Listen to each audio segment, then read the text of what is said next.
dan alhamdulillah gitu. Kalau saya ingat betul Pak Hatta waktu itu cerita gini, memang Allah tuh ngasih rezeki itu kudu dikejar Mas Haji. Iya. Seperti macan ya, macan ini emang golek maem, ini kudu digudak. Nek rak digudak yo ora mangan mati deh. Harus dikejar dapat. Nah, jadi untuk makan. Itu cara Allah ngasih rezeki. Tapi ada juga yang diem aja Mas Men. Tapi ya sama Allah ya dicukupi. Padahal menang orang Melayu gitu. Waktu itu Pak Hatta itu yang ngasih gambaran. Contohnya apa kok? Diem aja tapi kok juga dapat rezeki dari Allah. Pohon. Pohon. Wait itu. Itu Mas Hadi. Nggak kemana-mana itu. Gitu. Tapi dikasih rezeki juga sama Allah, wong yo iso urip, iso rimbun, iso tukul buahe dan segala macam kan gitu.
Kali betul.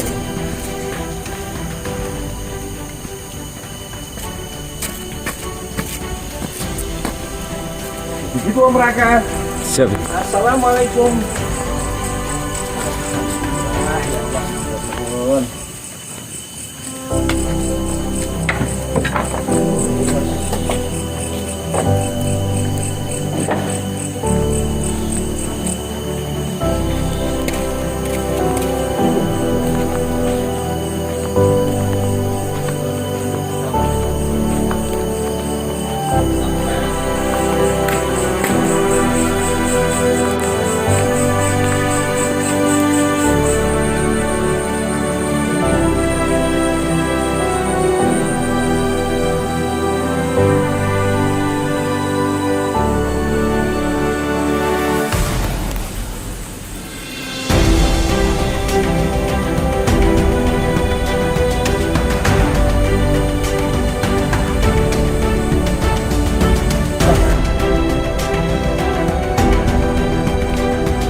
Belum lama berarti.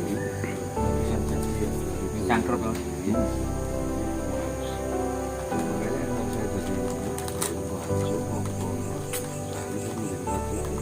sepi setengah jam. Iya, lancar. Dan untuk Pak Soto Di pondok ini saja jalan itu. Ya ora ngono to, men. Wis setengah kok dipas-pas iki. jalannya memang udah jadi duluan. Jalannya wangi ngono. Jadi papi masuk desa. Jalannya sudah jadi duluan. Yo kok pas-pas ki meneh bandarane Jogja dicegakno rene barang. Terus delok meneh ana jalan tol barang, kabeh kok pasti kabeh om Ismet. Kan pondok itu masuk. Baik tadi Mas Rang, sama bandara 15 menit kan bandara. Kalau malam hari cuma 10 menit ini. Sekarang malam tes aja pakai mobil. Jangan mobil yang bagus, yang mobil bagus kan 10 menit nyampe. Punya saya itu 10 menit aja nyampe. Sebenarnya 5 menit. Hah? Kita ke Iya. Ini kan keluar jalur ini langsung mentok pasar tadi. Kanan langsung udah bandara itu. Udah bandara. Bahkan kereta api pun terdengar. Dulu kan bandara nih Kulon Progo itu, nasional ya. Yogyakarta kan Internasional. ning Kulon Progo kan cedak kene tat paling cuman piro sih saka kene nih. Sudah ada beberapa hotel, Ibis, Davan. Nah, kan lewat kemarin kita Om Ismet. Ya, Ibis, Davan terus Luwih ada cedak lagi. rene daripada ning Jogja nih. Ya. Itu pun dari sini ada kereta sudah yang untuk ke Jogja. menit ning bandara wis kok kene. Lebih dekat sini daripada ke Jogja. Orang Jogja aja ke sini 1 jam. Lu jalan tol iki kok. Jalan tol sing saka kono, Magelang ya lewat kene. Kabeh menuju ning bandara kuwi. Nanti alurnya ke Saka bandara. kono, saka Jogja kono ya padha menuju Bandara. Ora medeni. Nanti sini terakhir dari Rejo sana batas. Gerbang tol nolnya di sana. Dari Rejo sana. Di dekat bandara. Dari sini 10 menit. 10 menit. Nah, mau kena kan wis diterangke anu ning sisi kene jalur ibu, sisi kene jalur bapak. Abah tetep metune seh bae dulu yo.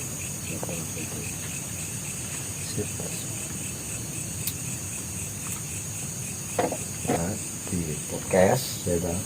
Kita bicara tentang pondok pesantren. Yes. Sip. Iya. Oke. Ya Kak, sudah nggak mulai Kak? Nggak mulai. Assalamualaikum warahmatullahi wabarakatuh. Waalaikumsalam. Alhamdulillah kita sudah sampai di pondok. Belum udah bicara belum sengaja Om Ismet. Emang kamu tuh yang bisa di prank kamu emang nggak pernah di prank sama Om Ismet, kamu jangan sembarangan. Om Ismet itu ahlinya Lupa fokus kok di handphone malah itu.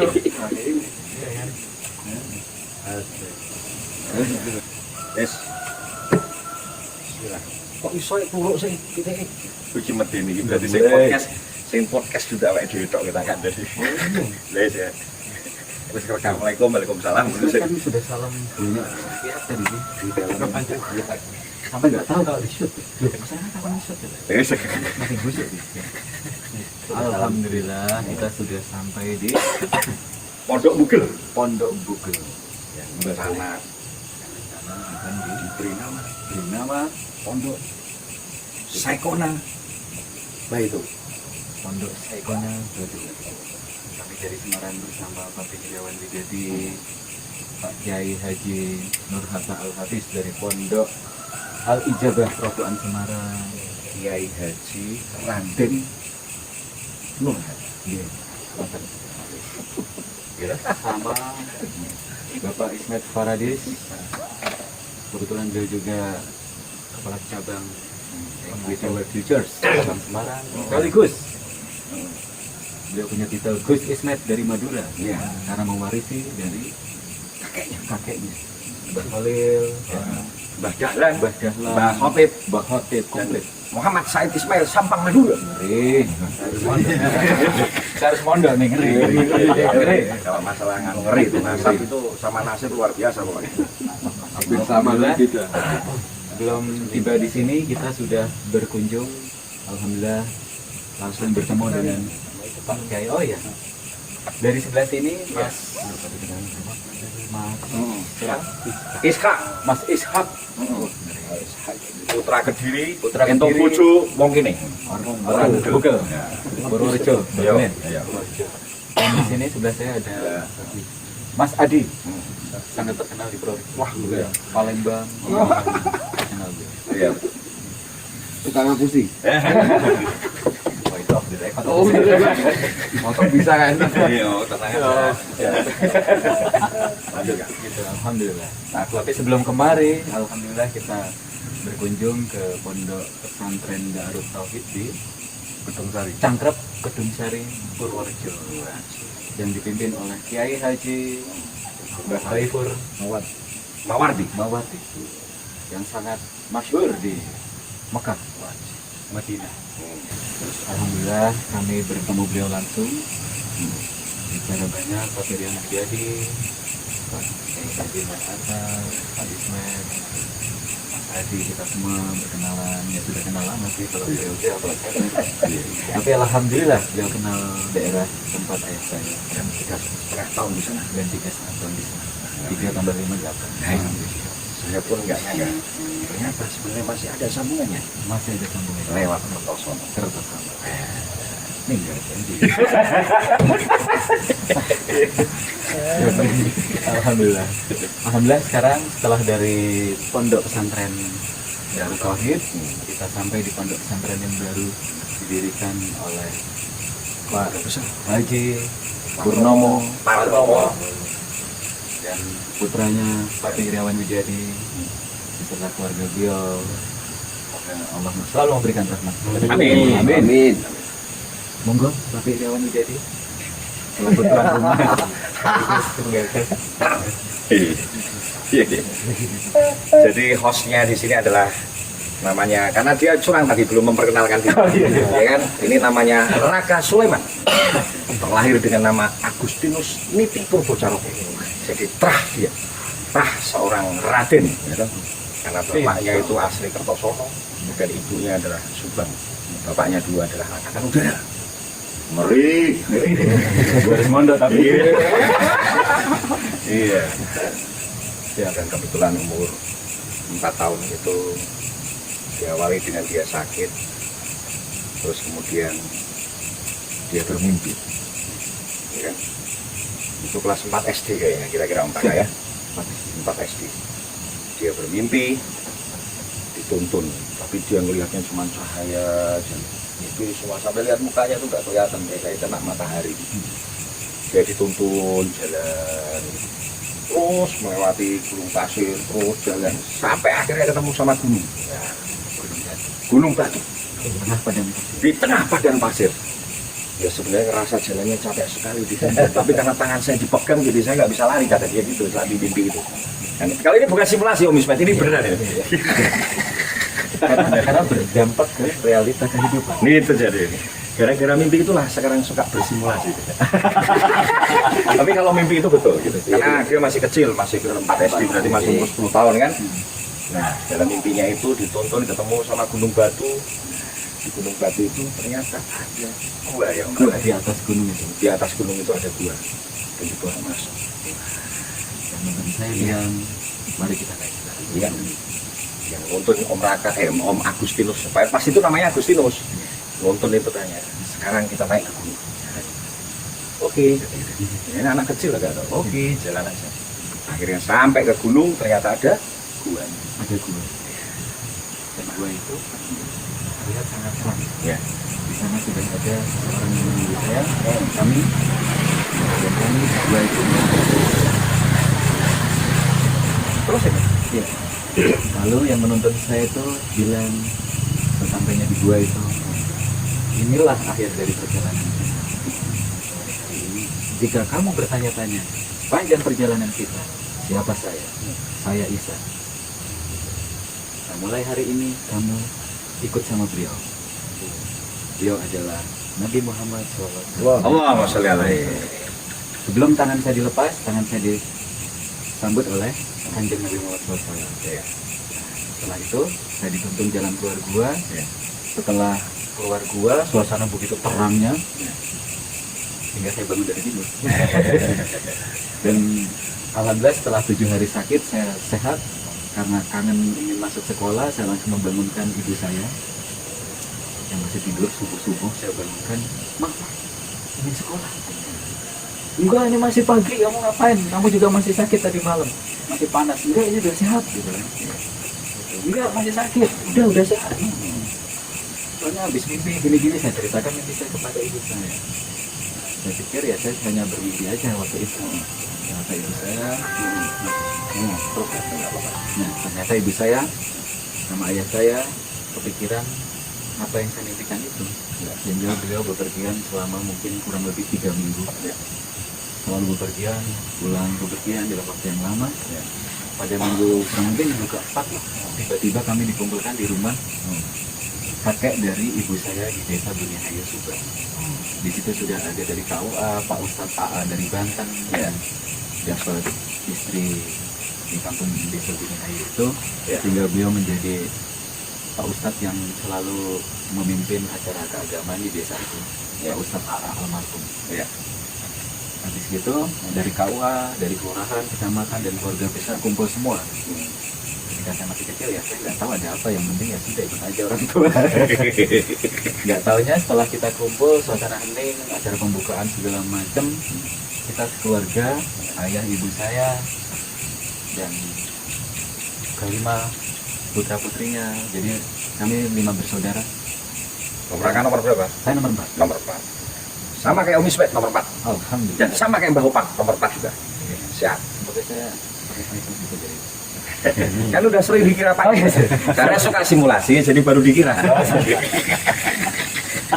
Alhamdulillah setelah berkumpul itu ternyata kita semua sahabat. Dan kita mulai sejak saat itu kita memeluk agama Islam. Alhamdulillah. Sejak saat itu saya berkenalan dengan teman-teman saya dan teman-teman sekolah saya SD waktu itu menyambut dengan baik, sehingga hampir saya tidak pernah pulang di tajuk. Tajuk itu seperti surau atau seperti musola ya. Kalau tajuk di kampung gitu, kita diajarin cara membaca alif, bata, sajin, cara membaca Al-Quran. Alhamdulillah. Sampai usia SMP kelas 2, alhamdulillah lancar. Walaupun hatamnya lama waktu itu. Tidak apa-apa, kan nama masih Agustino. Iya toh? Nggak masalah itu. Ya Om Raka ini lahir kan tahun 1976 ya Om Raka ya. Siap.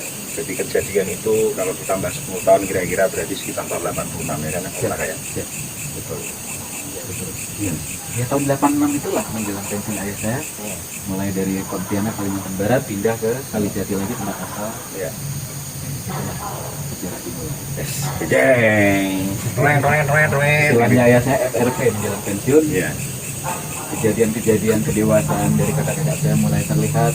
Yang satu begini, yang satu begitu. Di sela-sela itulah saya juga nakal. Iya. Sampai saya sakit. Jadilah mimpi. Iya. Setelah kami sadar, nggak lama ibu saya meninggal. Kira-kira 1 bulan kemudian. Iya. Ibu saya meninggal. Habis itu kita pindah ke daerah Wanayasa.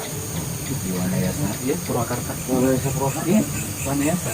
Di atas itu begini. Iya, di situ ayah saya menikah lagi. Nah, betul. Itu menikah lagi dan saya melanjutkan belajar membaca Al-Quran bersama Ustaz Abdul Rojak. Amin. Sampai sekarang kakak saya dan adik saya tinggal Di mana ya, Kak? di mana? Kecuali kakak saya. Oh, kalau suaminya kakak saya terkenal mungkin jenengan Ade Suhe. Purwakarta. Ada lagi Jagar namanya Tata di sana. Ngeri. Jadi ada sambungan ya berarti sama Om Adi ini berarti sama Mas Adi ya. Ternyata ada secara Wanayasa. Ngeri. Memang semua ini sebenarnya ada hubungannya. Ada WCB sabab. Kenapa hari ini kita pakai Iya. Dan ketika itu Om Raka juga belajar ngaji mandiri karena ayahnya juga sebenarnya mungkin ayahnya Om Raka ini menikahnya tetap sudah dalam usia yang cukup matang ya kayaknya ya. Iya. Karena menjelang pensiun anak masih ada yang masih kecil-kecil kan masih belum Saya kelas 4, adik saya kelas selisih 2 tahun berarti kelas 2 Memang badannya memang lebih gede daripada orang. Iya. Gitu kan. Iya, iya. Ya alhamdulillah pada saat itu mereka menjalani lah kehidupan setelah syahadat ini kan gitu ya. Yang luar biasa Allah meninggalkan ibunya kan gitu ya. Jadilah dia anak piatu. Ya kan gitu. Ya. Tapi alhamdulillah sampai pun ayahnya yang tadinya menikah lagi terus kemudian sampai ke Kertosono meninggal pun dalam keadaan Islam. Alhamdulillah luar biasa. Sekeluarga besarnya Om Raka juga alhamdulillah kakak-kakaknya adiknya sampai hari ini juga masih alhamdulillah.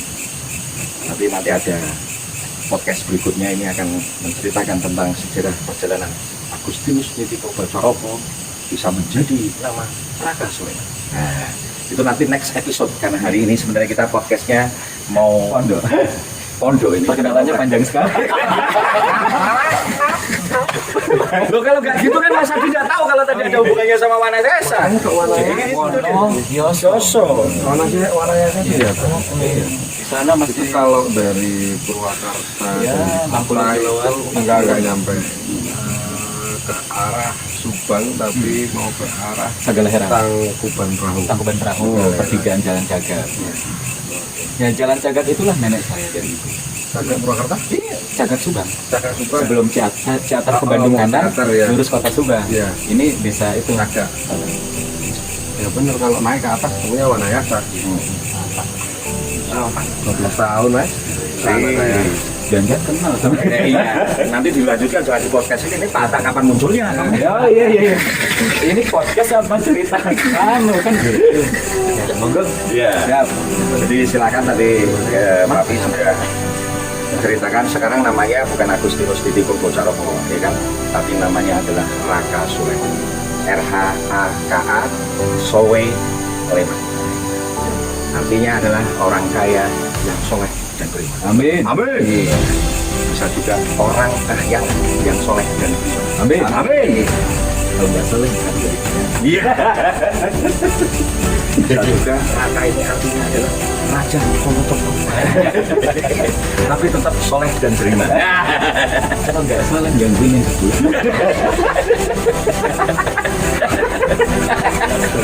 Wah ini Pak Yai kayak ngomong gue bisa dipotong ya sudah sekarang silakan ini Pak Kiai Atta ini luar biasa sudah berjalan hidupnya